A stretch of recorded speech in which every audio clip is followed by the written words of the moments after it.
How you doing? This is Rush Little, and I'm currently standing in the recital hall at Pecknel Music in Greenville, South Carolina. And if you're a horn player, this is the place you want to come to where your horns are concerned, most definitely. They got good sheet music, and the guys here, great customer service. Shane, great saxophone. You know, he's a great saxophone tech. You want your horn worked on, you want to come to this place, most definitely. You want a new horn, you want to come to this place, most definitely. These people are really good people. But I'm here testing out a new mouthpiece. But now, actually, I'm trying to test a couple mouthpieces. Some of them I've actually seen tested on YouTube before, and so I'm checking things based on somebody else's recommendation. The first thing I'm going to do is play off of what I already got. Any videos you've already seen me play in or heard me play in, where I'm playing my tenor. Most likely, this is what I'm playing on because that's what I already have. The second thing I'm going to be doing is actually testing this with a different reed. It's a metal mouthpiece I bought on eBay for like $38.99. Who made it? I don't know. It's a whole no-name thing. It even came in a white box with some styrofoam in it. This one's a number 7 thickness. I've already gone ahead and put like a little sticky pad to it so my teeth don't bear into it too much. But I'll also be testing that out. I'll be testing that out next. On all of the mouthpieces, except for the metal, of all the mouthpieces I'll be testing, I'm going to be using the exact same reed. It's a number 4 Frederick Hemke with a Rovner dark ligature. And this is what you all have heard. This is what you hear most of the time whenever you hear me playing.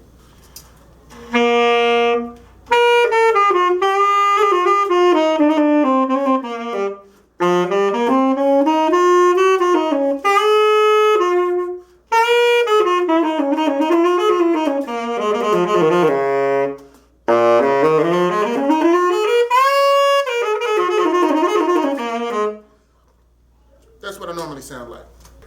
Now, testing the metal with a different reed. Now, I'll admit I've had this for a little while, and I've been using it with the number 4, because that's what I normally play on. But this time, I'm switching to a number 2. The ligature's a piece of crap. I'm gonna be straight up with you.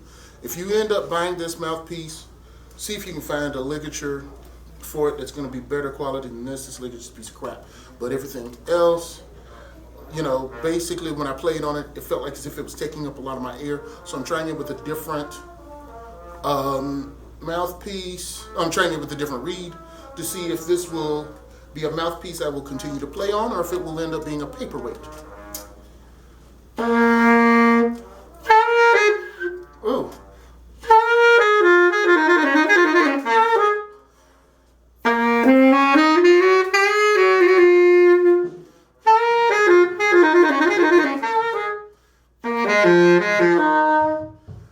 Oh, still taking my ear.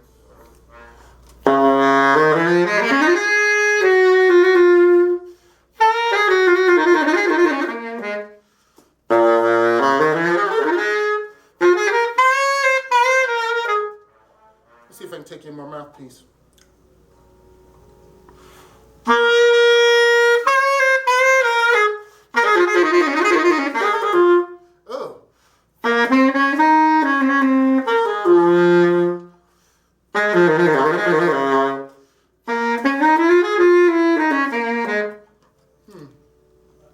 Well, now I know. Paperweight.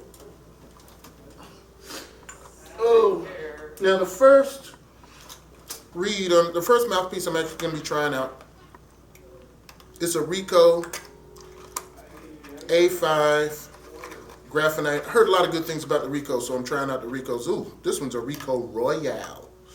Rico Royal A5. I'm actually using the same reed. You can see I'm taking the reed off, taking the ligature off.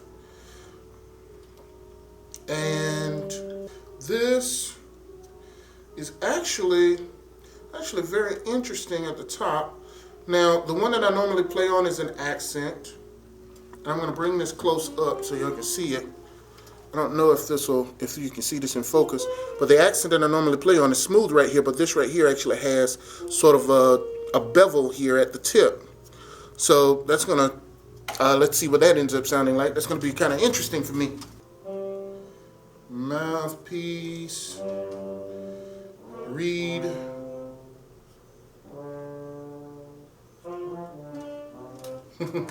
There's people practicing in the background. If y'all hear that, there's people practicing in the background here. Let me see, is this on straight? Look, got it on a little bit crooked. I always want to make sure that you put things on straight, or put things on the best way that it'll work for you. You know, sometimes when you put your mouthpiece, when you put your reed on the mouthpiece, if one way doesn't work, you know, kind of fool around with it. Sometimes a millimeter, one way or another, can make all the difference.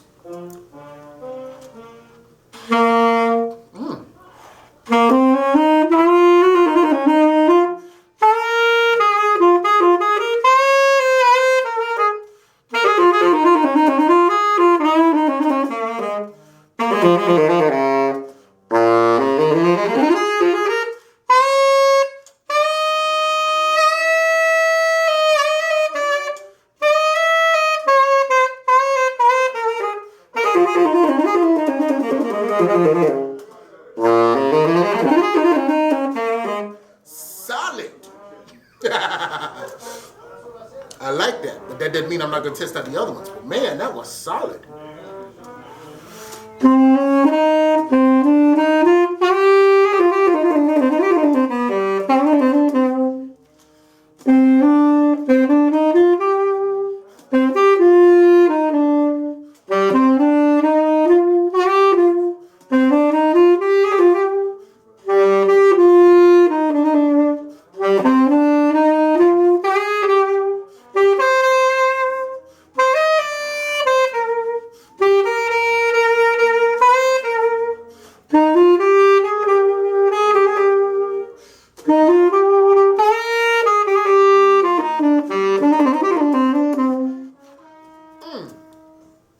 Solid. Man, that was solid. And that was the A5. And yeah, I'm trying out the number 5s on these. This might be my next mouthpiece. This is the B5. Trying the B5 out now. Apparently, the difference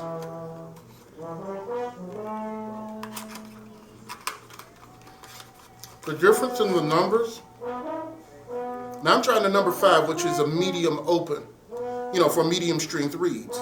However, I'm using a number 4 reed. What's it called? There's a number 3, which is medium closed for harder reeds. And then, for people who like to use softer reeds, there's a number 7. The letters indicate basically what kind of sound. And A is supposed to have a darker sound, which makes me wonder what this B is going to sound like. You know, it's got a deeper bevel into it. You know, it has that same bevel like before, but this one's a little bit deeper. And this is supposed to have a moderately brilliant sound. So I look forward to seeing what this sucker sounds like. This Rovner ligature is a really good ligature. One I definitely recommend. But regardless, it's all about what works for you. The mouthpiece that I said was a paperweight, if that works for you, I'd get it. It did not work for me. I bought it on eBay. But the next time I buy something on eBay, I'm going to buy something with a name on it.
solid sound, but this one was more clean.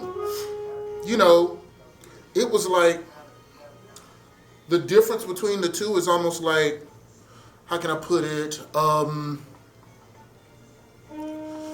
One, the A to me hits more like a brick. It's solid like a brick. This one to me is solid like, oh, wait a minute, now that's interesting. I didn't notice that on the first one.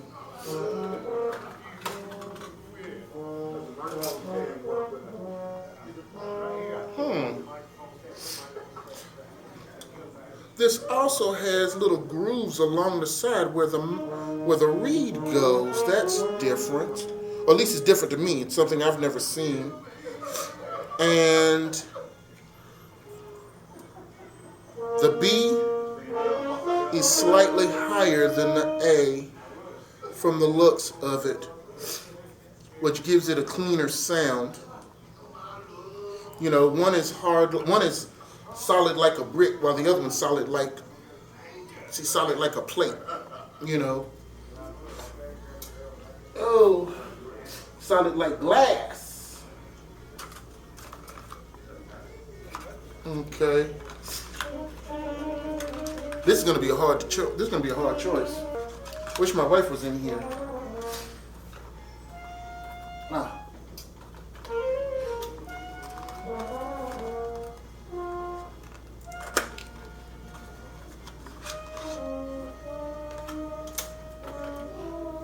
Now for the C. The grooves in this one slightly higher. Actually, to be quite honest, this one is a C, but looks-wise, I can't tell the difference between this one and the B. Looks-wise. Well, no, I take that back. This bevel here, this has a steeper bevel to it. There we go. Got everything on it.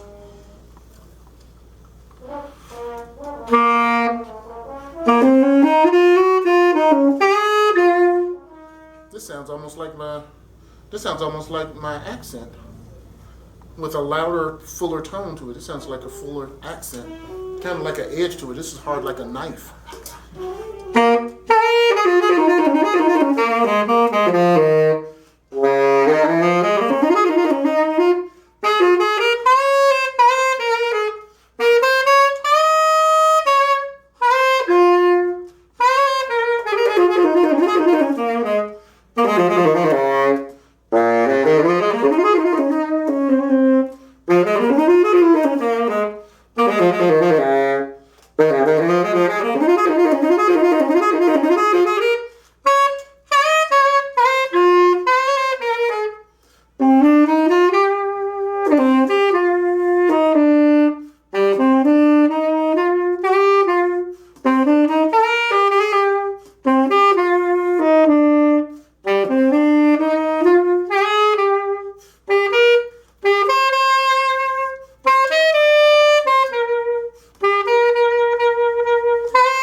Choice, because I like the sound. I can definitely tell a difference between all three of them. I'm tempted to go for the B because it's a good mixture in between the two. It's not quite as sharp sounding, not quite as edgy sounding as C, while but it doesn't hit. It's almost as solid as A, and it's almost as sharp as the C. You know, it's almost as edgy as the C. So I may end up going towards the B. I'm not necessarily sure. I like how solid that A sounds. I mean, that was a real solid sound. But this has a real, like, edgy kind of jazz tone to it, you know.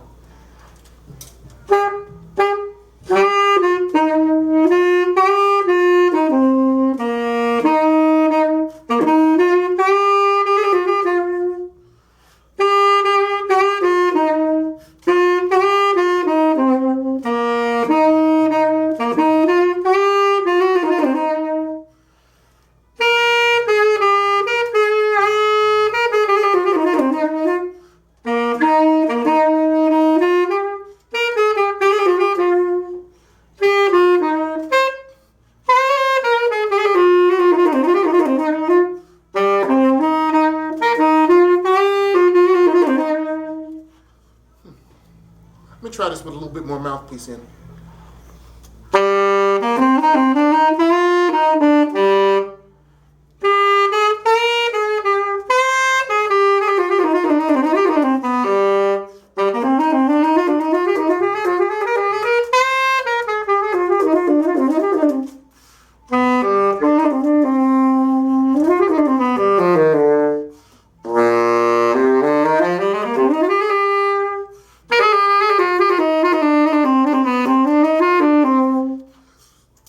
That sounds closer to what I'm used to. You know what? If y'all see this video, anybody who looks at this video and sees this video, tell me which one you think I should get. You know, feel free to express an opinion. I'd love to hear it. You know, heck, with the price that Pecknel is giving me on them, I might just get more than one, just so I have one for one style and one for another style.